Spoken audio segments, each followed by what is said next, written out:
part where staircases moved and then nothing else. So my husband read the novel series and loves the movie series only because of the novel series, not because the movies are good. Because trust me, I've watched every single Harry Potter film, and I can't tell you what the fuck happened. I just know it's the movies where they point sticks at each other and yell. But I didn't care. Like, the movies to have no impact for me. But he's read the novels. The movies impacted him. For me, I'm like, they're okay. I went and saw them, and the one with the moody one, the second one or the third one? See, I don't know which one. What was the moody one? The third one? I'm trying to look them up. The third one that was super moody, I was like, I really like that. But I really don't care about... You really like that one? I really like the moody one. But I really don't care. Oh my god, Fantastic Beasts is a slog. Man, that's terrible. The first one was mildly... The first Fantastic Beasts was mildly cute. The second one, I can't even get it going. There's like 8 of them, right? 2 of them. Oh, I thought I watched 8 of them. Look, when we get into that, what she created by creating Harry Potter, unmistakable that it had an impact upon a generation. Agreed. And for those you got kids to read, if nothing else. That's right. And for those that get it, it speaks. And what I did think, I did go to see them. I hated the first one. I will say right now, here and now, Chris Columbus, I will fuck him up if I meet him, because he took one of the greatest musicals of all time, Rent, and made it a piece of shit film. It is awful. And then you go watch his films, and they're all awful. They're terrible.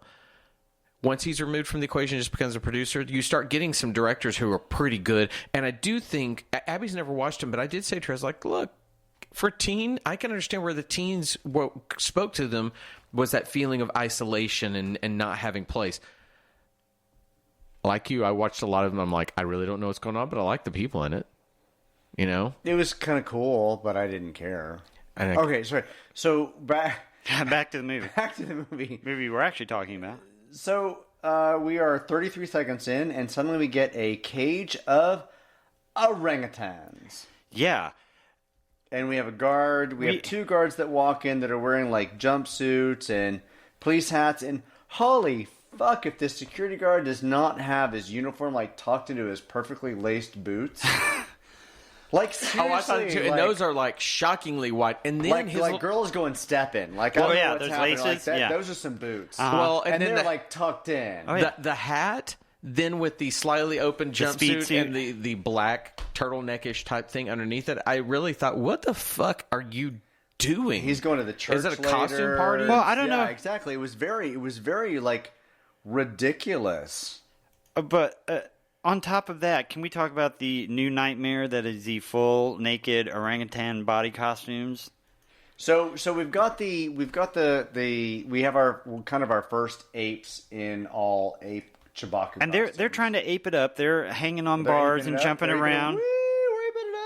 They're trying to act like apes. They're jumping on bars and shit. So we get like and I do like the feet that we see on them. Yeah, we see ape feet again. So they look good. We get a shot of I did say it looks like a rug that needs Caesar to be kind of peering at them, realizing what he's got to do. What I did not get from the last scene with the governor and with Armando is the passage of time. We have governor telling Armando they're just going to stay in custody, and then we cut to this moment. And I needed this passage of time where Caesar knows that he's desperate, right? And he's got to enact Armando's plan. I needed that moment of time. You just wanted in between those the governor's office and here. You needed just a shot of a moon rising, so time has passed. A sun falling. If you're at the docks, why can't we just have a shot of the docks with the moon out there? Just anything that's that. We never saw Caesar walk down the stairs. We never saw him go into the bay.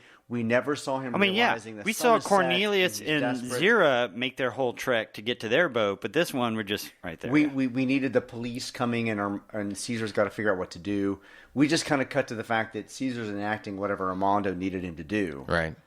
And it was a little bit of a kind of a hard moment. But we know what's happening. I mean, it's kind of like the audience like, oh, okay.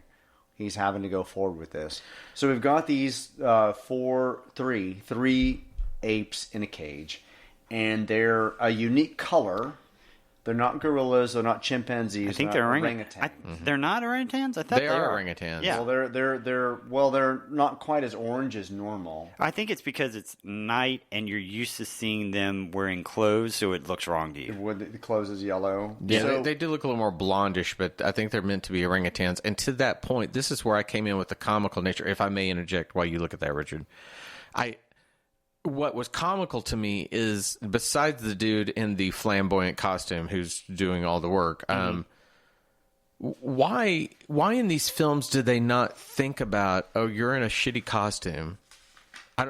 Go back to what was Salome or what? Yeah, Salome and the bad, or even the Salome first. was the kid, wasn't it? No, Salome was the mother, Okay. but then we also had that bad gorilla in the very beginning of the movie that so killed. if you're going to put these Milo. bad costumes in, and you're in a loading crate on a dock at night, why is there so much light yeah. that I can see every bit of it? If you just put a few beams of moonlight, make it a little blue, you don't have to go for the stereotypical blue, but something that connotates night, it doesn't look as stupid. Now, throw some unmotivated shadows up there where you just put a gobo up there that looks like bars just to hide so shit. you know, Dane spent a lot of time talking about those orangutans in cages. Okay. Like, Dane spent a lot of time trying to set the stage for them being in this moment.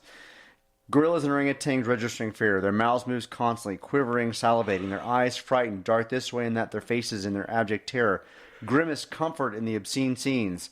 Strange, metallic sounds and sudden intermittent flashes of harsh light rake their faces, momentarily blinding them and adding to their fear so that incessant gibbering and grunting increases in volume. We whip in from one another and back and forth again with a handheld camera. Oblique angles, occasionally lens distortion and mood lighting heighten the nightmarish quality of the scene.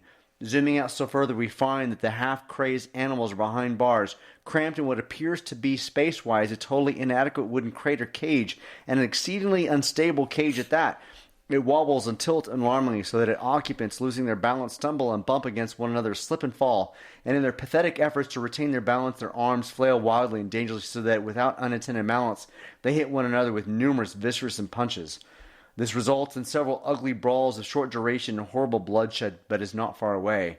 Those who have fallen, trodden up, and kicked aside clutch and claw at those who are nearest with them at efforts to regain their feet. So yeah, that was nothing. That's interesting. I mean, it's a lot to have happen. You can probably cut that down a little. But think about this storytelling at this moment. That's pretty dramatic to try and put that in for 1972. Absolutely. And they did. We just got 3 orangutans in a cage. I can't remember if it was the first Jurassic Park, but I think like a scene equivalent to that would be where they have a raptor and they're trying to load it into the park and they're hitting it with the part, but you never see it. It's in the cage and the cage is shaking and everything. That's what they should have been doing with this, where they're prodding the apes, the cages are shaking and everything, and they're getting all worked up. Instead, we just have a cage with 3 people hanging. You can even do over the shoulders of the orangutans, looking back cage, at the handlers, so that they're in darkness. They're out of focus, but we can slightly see the color of their fur, and it implies everything to it. And as apes are moving in front of it, you can have 3 people, but moving in front of the camera a whole lot makes it seem like 15 people. So, real quick, too, how does the minute end according to what you have? With Milo starting to take off his clothes and Caesar, sorry. Caesar's clothes are already off. Do we see his hand on the... We do. Okay. Do push in and turn. So I always ask... Caesar already has his clothes off. We don't see him take his clothes off. Which I think is a problem also. I think you should have at least seen him... Ironing car undressing himself. Just however that, whether it zips or is a snap, we should have just for a second seen him, just do something so that when we see him, it at least makes sense. Wait, does this make this rated R now that he's gone from wearing clothes and naked? I don't know. Hot monkey on monkey. So for anybody that doesn't know, I watch this via the things that are available on Amazon. You guys are watching on DVD. And how do you watch it? I bought it on iTunes. Okay, so our seconds will occasionally be off, and that's often why I say, where are we ending this? But the nature of which that device that he opens, push in and turn. First off, that is the shittiest lock that's ever happened, because you got monkeys on the other side. They go, and do that. Monkeys aren't stupid. They are problem solvers. But I think the point of the push in and turn is to let us know that Caesar is intelligent. Without question. I mean, the whole point of push in and turn is Caesar knows, I know how to do this. But at that point, just have... I mean, it's simple. Just it's have really, a really polling simple. pin that he could do, he would do and do that. I get it, but that's what it's going for. It's going I for just the laughed fact out that loud. Caesar can read it. And let's be quite honest. Just pushing and turn. It was so odd. And push then and it's like turn. this big wheel. You put your hand on. You put your right hand in. Well, let's be You quite turn it honest, Just a little bit. Put your right hand in, and you get in with the orangutan. Mr. Fabulous, who's going out, clubbing after he's done with this, I think he's related, maybe a nephew or a son to the guard from the previous movie who just had his back to everybody and flipping switches and letting things out. This guy's just as stupid. He's also Lucius. I mean, he's all these cigar chomping gorilla from the first. Oh, I'm beginning to see All right.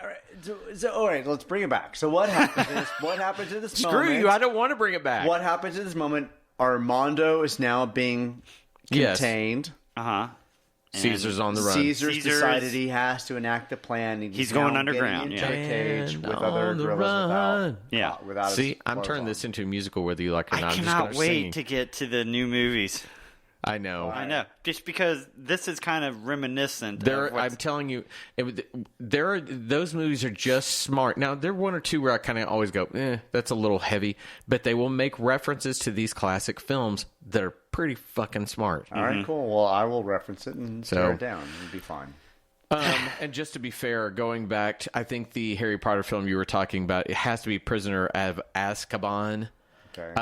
By the way, those middle films, so they get rid of shitty Chris Columbus. Then they get Alfonso Cuarón, who is the guy that went on to direct one of my favorite sci-fi films of all time, Children of Men, with Clive Owen. Love that movie.